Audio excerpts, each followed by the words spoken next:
How were casualties recorded in World War I? Recent discussions have highlighted the often overlooked topic of civilian casualties during World War I. Many people are curious about how these tragic losses were documented. Understanding this aspect of history is essential as we reflected on the human cost of war. So, how did authorities manage to record civilian casualties in such chaotic times?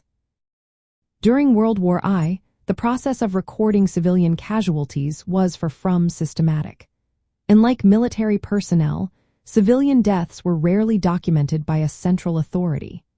This lack of official data collection made it difficult to obtain accurate figures. Many civilians lost their lives in areas of active combat or in regions that were occupied. Communication technology at the time was not as advanced as it is today.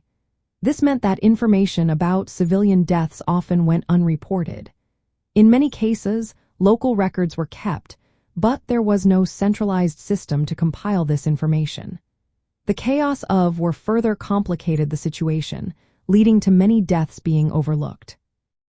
After the war ended, various efforts were made to estimate civilian casualties.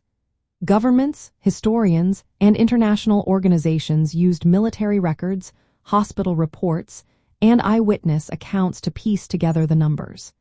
However, these estimates varied widely due to incomplete records and differing methods of calculation.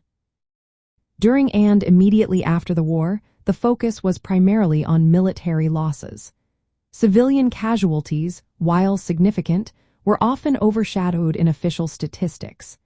This lack of attention meant that the full extent of civilian suffering was not fully recognized at the time.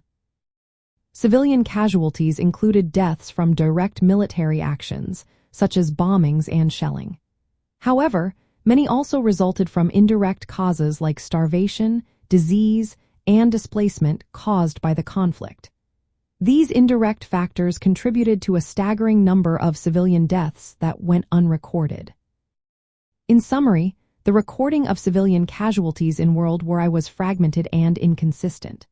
Most comprehensive attempts to quantify these losses occurred after the war, relying on various incomplete sources. This stands in stark contrast to the more detailed records maintained for military personnel during the conflict. Understanding this history helps us appreciate the broader impact of war on civilian populations.